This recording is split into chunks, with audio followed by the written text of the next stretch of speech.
네, 반갑습니다.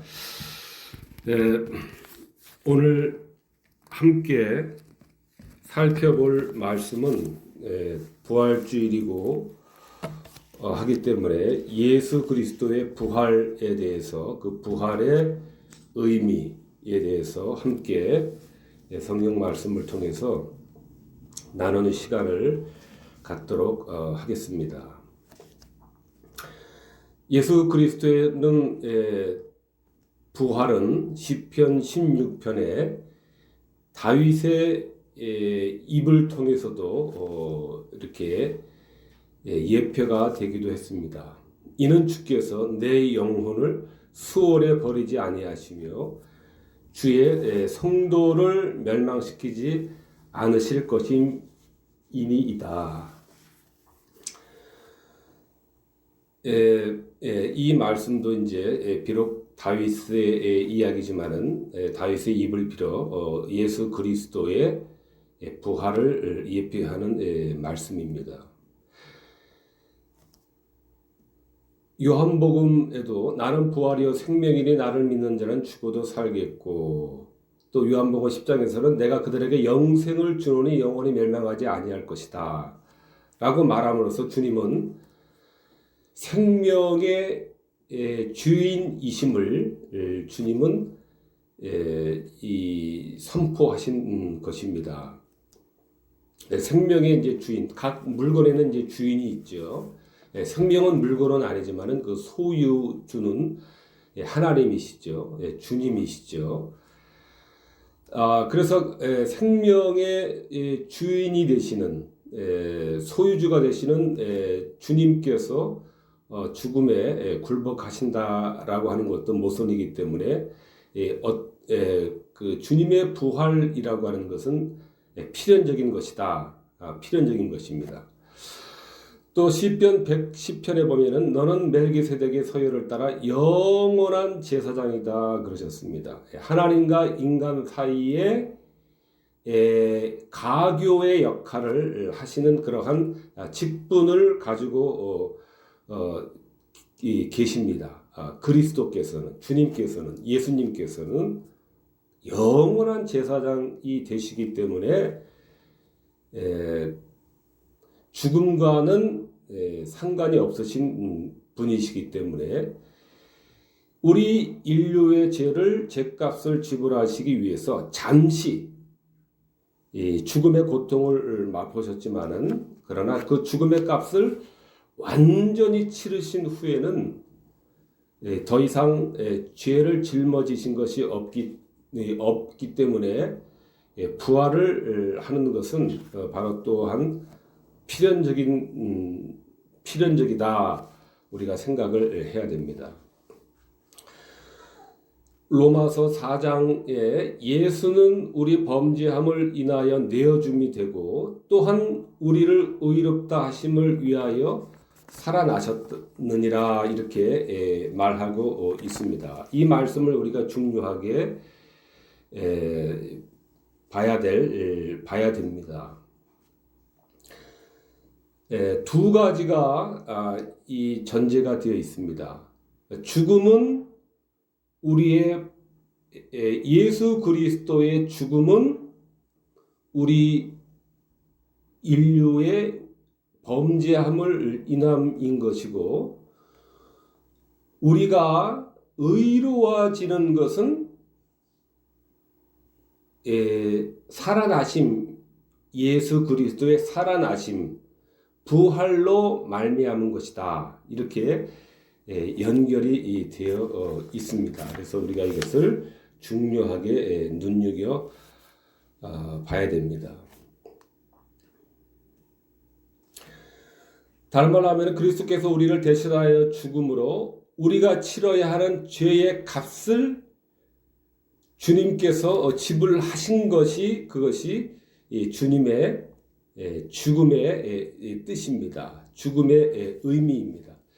죽음의 값을 지불하신 것, 이것이 십자가고 이것이 주님의 죽음의 의미입니다. 다 값이 치러졌어요. 우리가 물건 값을 지불하면은 치르면은 그 물건을 들고 나올 수가 있습니다. 그 물건을 내 소유로 됩니다. 그러니까 주님이 죽으셨다라고 하는 것은 우리의 죄값을 대신 치러 주신 것이기 때문에 우리가 하나님의 진노와 심판에서 우리가 건짐을 받게 되는 것입니다. 이것이 주님의 죽음에서 우리가 1차적으로 생각을 해야 되는 부분입니다. 둘째로 이 말씀에서 두 번째 부분, 의롭다 하심을 위하여 살아났느니라. 의롭다 하기 위하여 우리를 의롭다 하게 하시기 위하여 살아나셨다. 부활하셨다. 우리가 의로워지는 것은 죽음하고도 물론 관계가 있지만은 뗄래야 뗄 수 없는 관계가 있지만은 더 직접적인 원인은 주님의 부활에 있다라고 하는 것입니다. 우리가 이것을 잘 우리가 생각할수록 우리 성도에게 유익이 있다라고 하는 것입니다.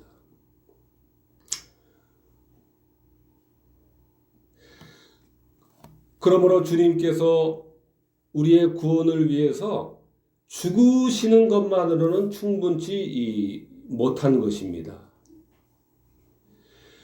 죽으심으로 값주고 사신 은덕들, 공로를 교회에 베푸시기 위해서는 반드시 필연적으로 주님의 부활이 있어야 했던 것입니다.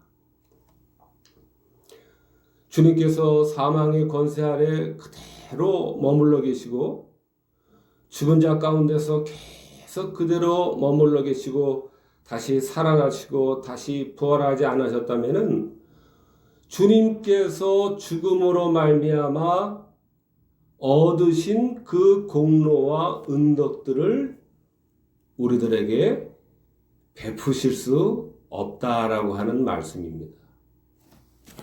우리를 의롭다 하심을 위하여 살아나셨느니라 라고 하는 이 말씀은 주님께서 죽음의 공로로 말미암아 우리에게 획득하신 그 공로와 그 공효를 부활하심으로 우리들에게 비로소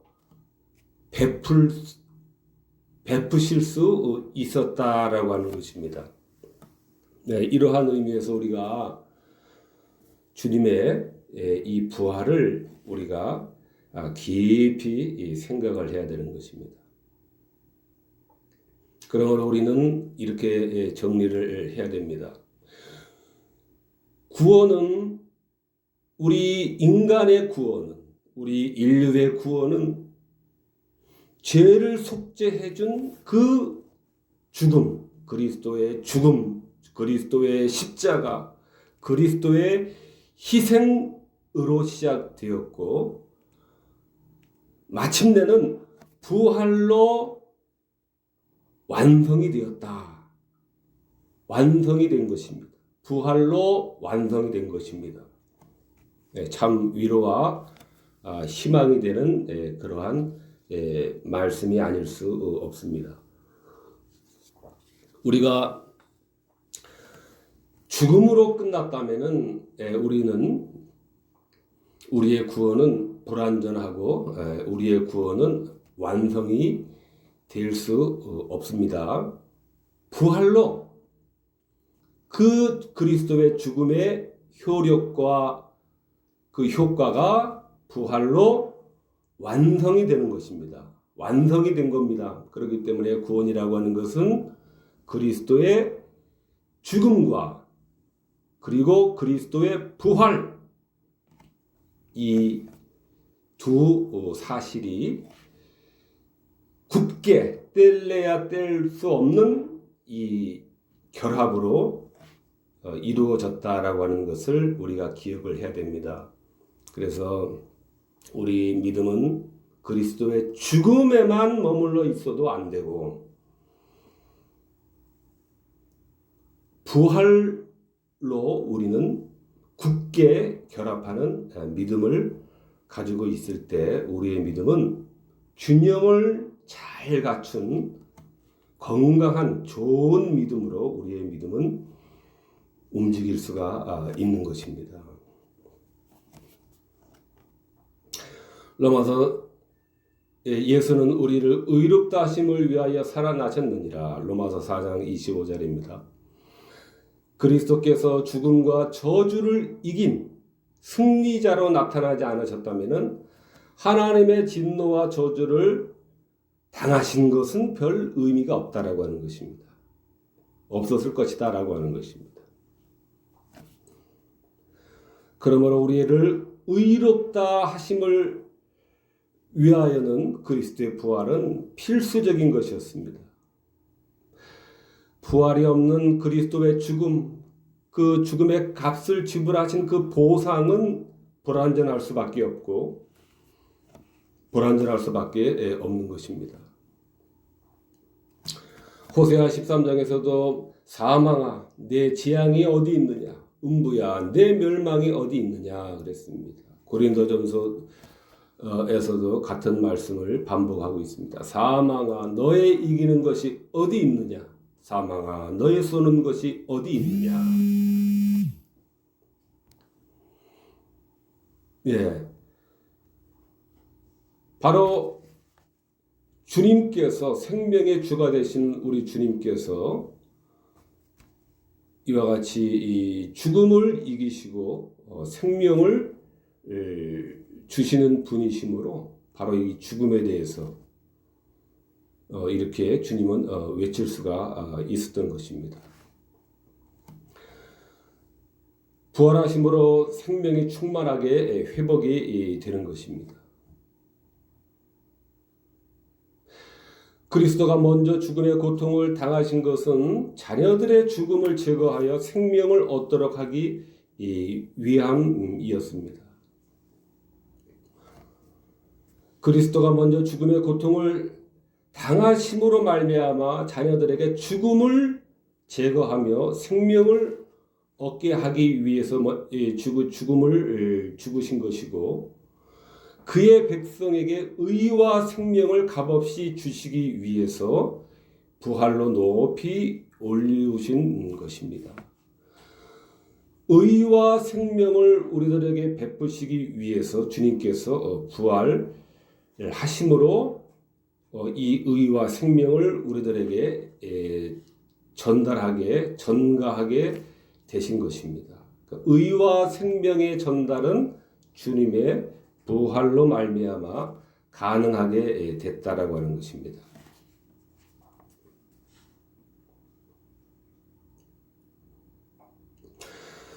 그리스도의 죽음으로 이루신 은덕들을 우리에게 적용시키고 그 죽으심의 그 공로와 공효와 의롭다 하심을 우리들에게 나눠주시고 우리의 구원을 그러므로 얻어주시기 위해서 바로 주님께서는 우리의 부활과 하늘에서의 영광을 보장하시기 위해서 그리스도의 부활은 필수적이었습니다. 죽음만으로는 바로 이러한 구원의 충분한 효과를 이룰 수 없다라고 하는 것입니다. 이것이 그리스도의 부활에 꼭 우리가 기억을 해야 되는 중요한 내용이 아닐 수가 없습니다. 그리스도의 죽으심으로 나타낸 그 효과들을 부활이 그 효과들을 온전하게 우리에게 베풀어질 수 있도록 부활이 그리스도의 죽으심의 그 목적한 바를 분명하게 확보해 준 것이 부활이다라고 하는 것입니다. 우리가 이런 그리스도의 부활의 의미를 깊이 생각을 해야 됩니다. 그러므로 구원의 내용은 그리스도의 죽음과 부활로 나누어져 있습니다. 죽음과 부활로 나누어져 있어요. 죽음에서 멈춰도 안 되고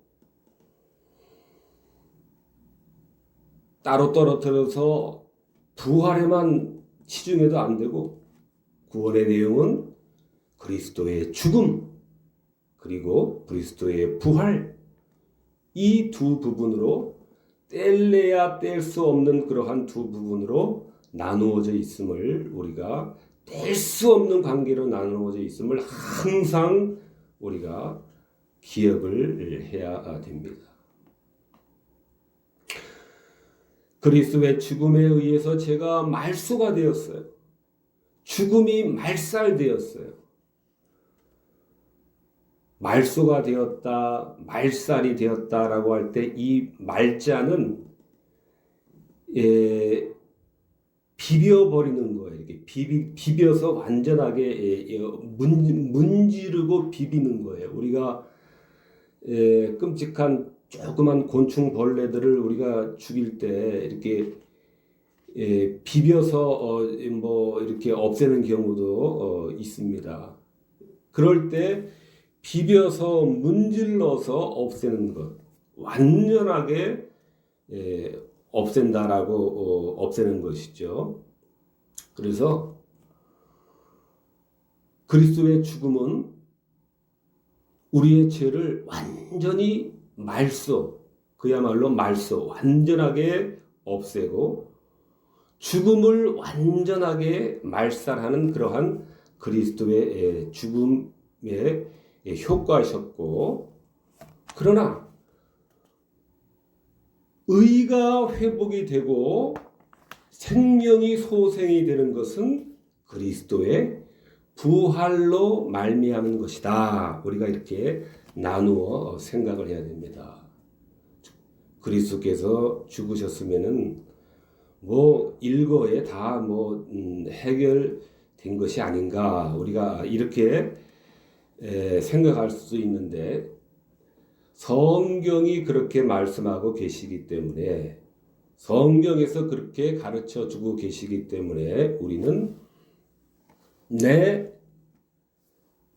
생각을 따를 것이 아니라 성경이 가르치고 있는 가르침대로 생각을 하는 것이 그것이 하나님의 뜻이고 하나님의 유익인 것입니다. 우리의 유익인 것입니다.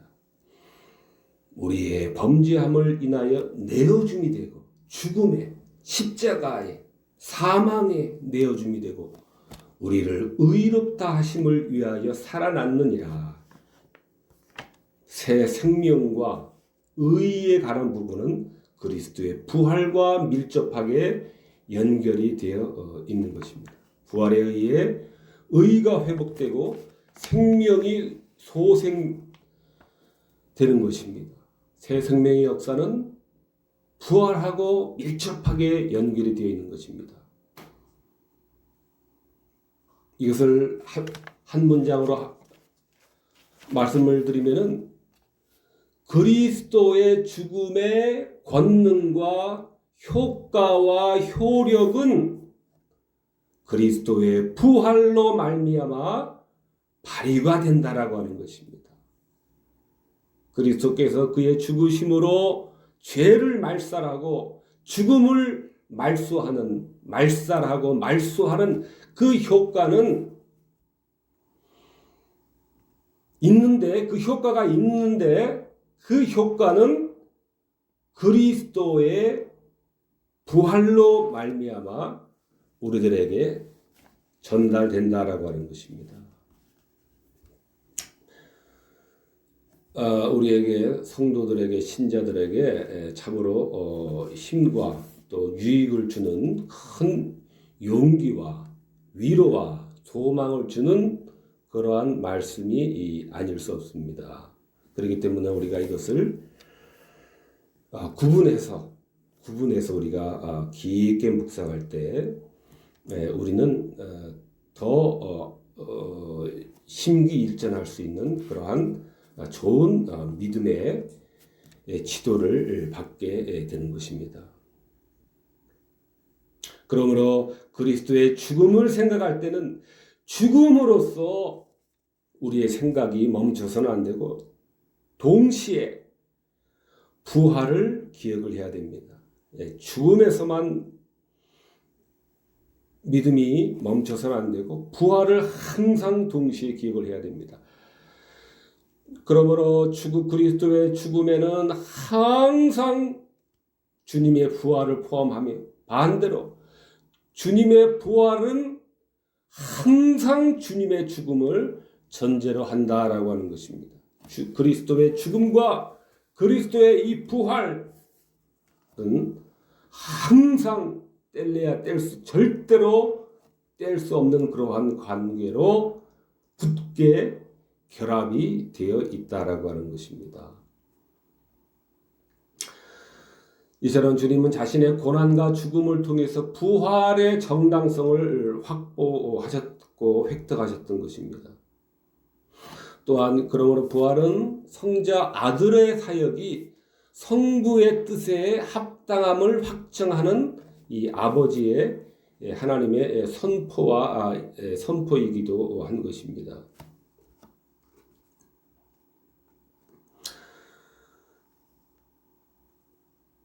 고린도전서 15장에 그리스도께서 다시 사신 것이 없으면 너희의 믿음도 헛되고 너희가 여전히 죄 가운데 있을 것이요 하는 말씀도 이러한 말씀의 근거가 됩니다. 부활이 없다면 여전히 죄 가운데 있을 것이다. 그리스도의 죽음의 효과가 공로가 제 힘을 발휘하지 못한다라고 하는 것입니다. 그 효과가 그리스도의 죽음의 효과가 우리들에게 전가될 수가 없다라고 하는 것입니다. 부활이 없으면 너희의 믿음도 헛되고 너희가 여전히 죄 가운데 있을 것이다. 그러나 주님을 향한 우리의 믿음이 헛되지가 않고 우리가 죄를 벗어버릴 수 있는 것은 바로 그리스도께서 죽으셨지만은 우리의 모든 죄값을 대신 지불하시는 그 죄값을 짊어지셨지만은 그러나 다시 사심으로 부활하심으로 바로 부활하셨다라고 하는 것입니다. 이 부활은 그러므로 성자 아들의 사역이 성부의 뜻에 합당하다라고 하는 성부 하나님의 선포이기도 한 것입니다.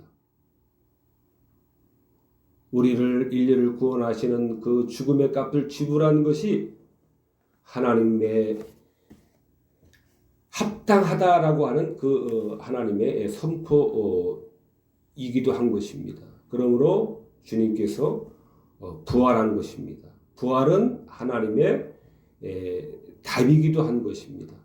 너의 죄값이 죄를 대신 물은 그 물음이 이 완전한 물음으로써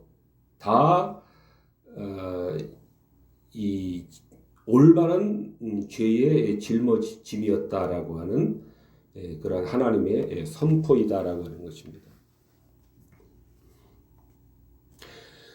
죄의 삭은 사망이기 때문에 죄의 값이 완전히 지불되면은 죄가 더 이상 없기 때문에 그러므로 이 부활이 되어야 되는 것입니다. 우리는 늘 죽는 것을 우리는 목격을 하기 때문에 우리는 자연적인 이 현상으로 우리는 생각하기가 쉬운데요. 그러나 그런 것이 아니고 사람이 죽는 것은 죄값으로 죽는 것입니다. 죄값으로 죽고 그런데 이제 죄값이 다 이제 우리는 성도들은 지불된 자들이기 때문에 죄가 없어요. 죄의 삭은 사망인데 죄가 없습니다. 그래서 우리의 육신의 죽음은 영원한 생명으로 들어가는 문에 불과하다라고 생각을 해야 되는 것입니다. 그래서 올바로 바르게 주님을 믿고 따르는 자들은 죄가 없기 때문에, 죄값을 주님께서 다 대신 치르셨기 때문에, 죄가 없기 때문에 더 이상 죄가 왕노릇하지 못하고 사망에 머물러야 될 원인이 제거되었기 때문에 부활이 되는 것이다. 우리가 이렇게 성경을 봐야 합니다. 로마서 6장의 후반절에 보면은 그리스도를 죽은 자 가운데서 살리심과 같이 우리도 또한 새 생명 가운데 행하게 하려 함이니라. 또한 주님의 성경에는 주님의 부활과 더불어서 항상 연결되는 부분이 새 생명, 새 생활, 산 소망과 부활을 항상 연결시키고 있다라고 하는 것입니다. 그러니까 부활은 주님께서 우리들의 모든 옛사람을 가져간 그 죽음에서 우리가 이제 벗어나서 새로운 새 생명으로서 새로운 피조물로서 행하게 하려 함이라라고 하는 이 새 생활의 원동력 근거가 되는 것이 주님의 부활인 것입니다.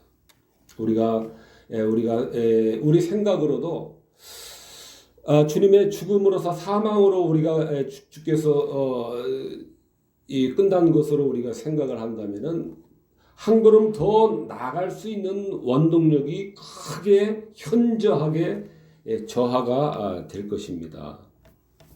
저하가 될 것이에요.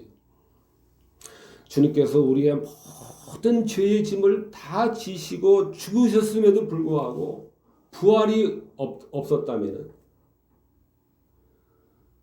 우리가 거기까지만 생각한다면 우리들에게 더 이상 한 발자국 더 나갈 수 있는 이러한 원동력은 상실되는 것입니다. 그러나 성경에서 주님의 부활과 새 생명, 산 소망, 새로운 피조물로 우리가 살 수 있게 되는 그 원동력으로서 항상 주님의 부활로 돌아가고 있다라고 하는 사실입니다. 그리스도를 죽은 자 가운데서 살리심과 같이 우리로 또한 새 생명 가운데서 행하게 하려 함이니라.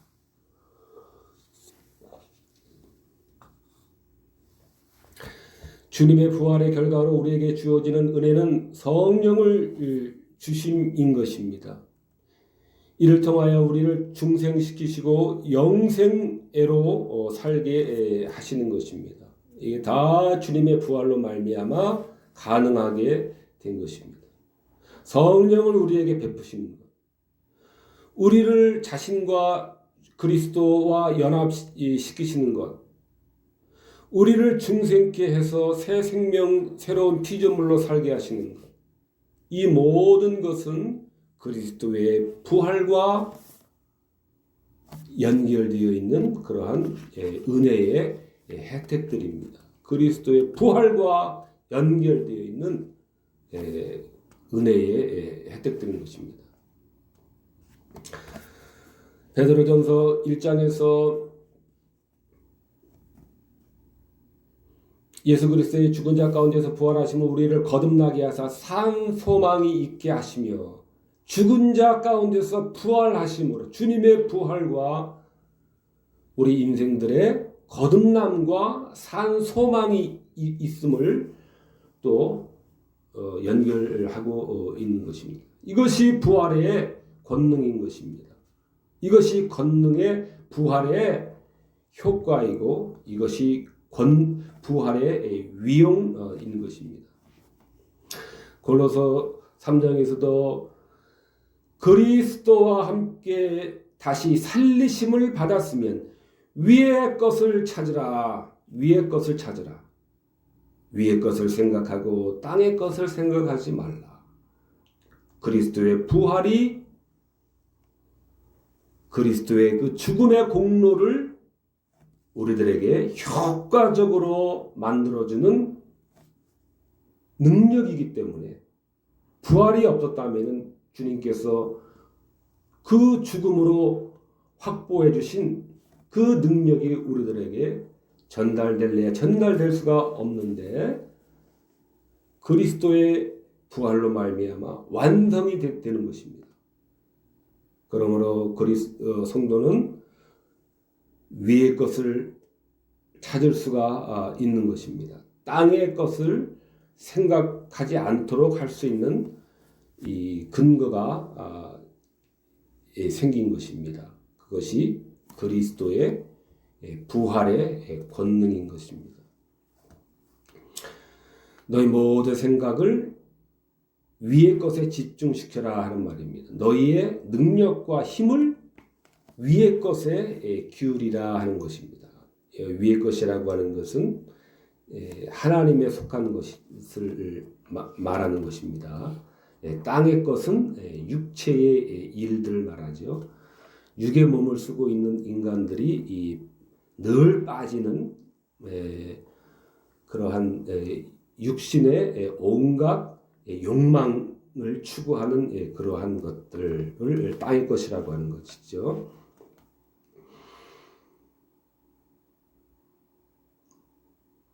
위의 것을 찾으라.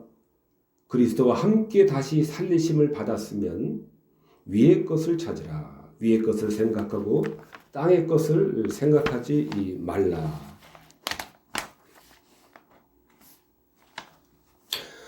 이처럼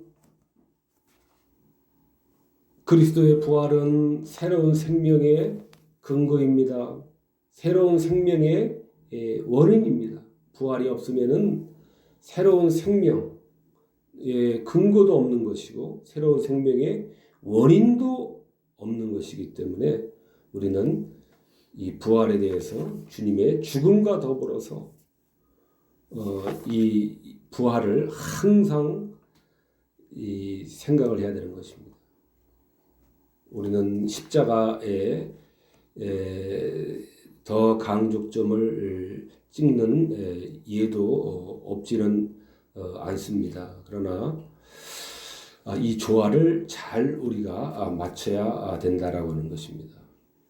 부활의 권능에 의해서 거듭나고 의를 전가받고 전달받는 것입니다.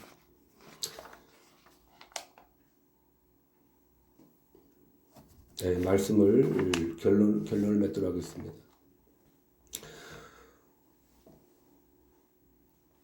그리스도께서 사흘 만에 부활하셨습니다.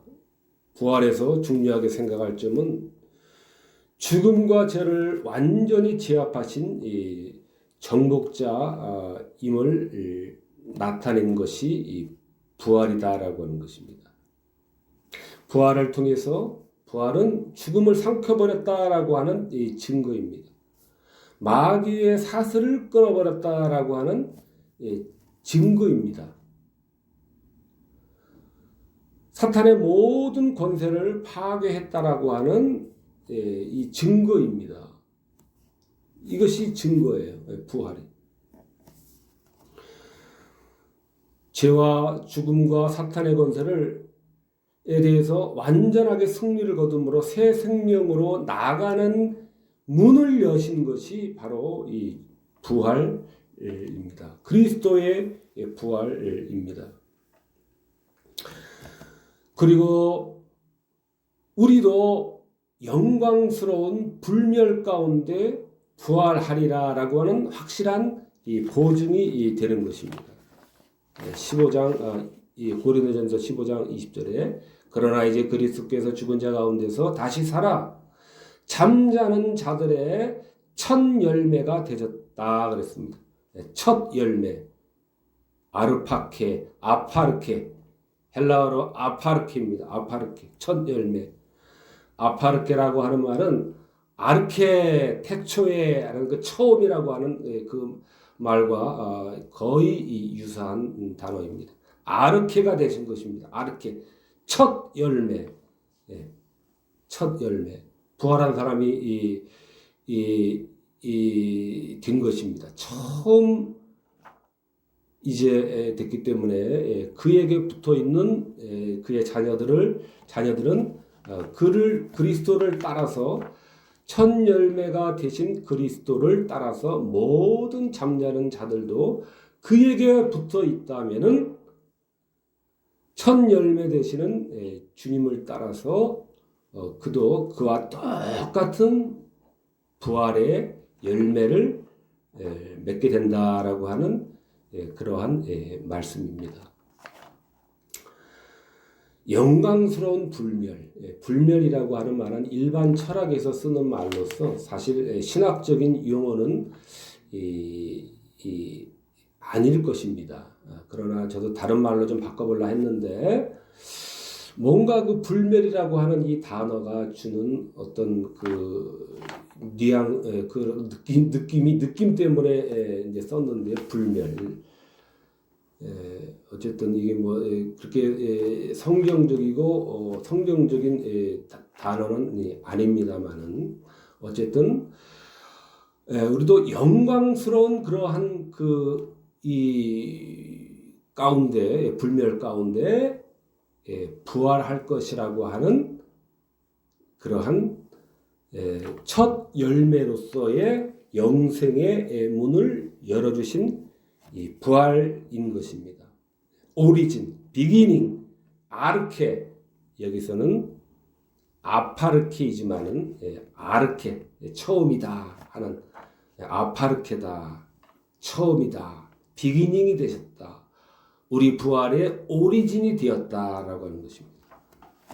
잘 우리가 주님을 믿고 따르고 붙어 있으면은 부활도 우리의 것입니다. 결론을 읽고 마치도록 하겠습니다. 그리스도의 죽음을 통해 죄가 지워지고 죽음이 소멸된 것이고 부활을 통해서는 그리스도의 그 죽음이 우리 안에 능력과 효력을 갖게 하는 것이 주님의 부활입니다. 그것이 주님 부활의 의미입니다. 그것이 우리가 주님의 부활에서 우리가 깊게 마음속에 생각해야 되는 것입니다. 부활의 권능은 우리를 의롭게 하고 거룩한 백성으로 살게 하고자 하는 것으로 우리를 또한 인도합니다. 새로운 삶을 살게 하고 성화에 미치게 하는 그러한 능력도 주님의 부활이 우리들에게 주는 권능인 것입니다. 어려운 말로 하면은 주님의 죽음을 통해서 우리의 죄가 지워지고 죽음이 소멸되는 이러한 우리가 의로워지는 그 칭의와 성화의 이중적인 이 은혜를 함의하고 있는 것이 담고 있는 것이 바로 주님의 부활의 의미이다라고 하는 것입니다.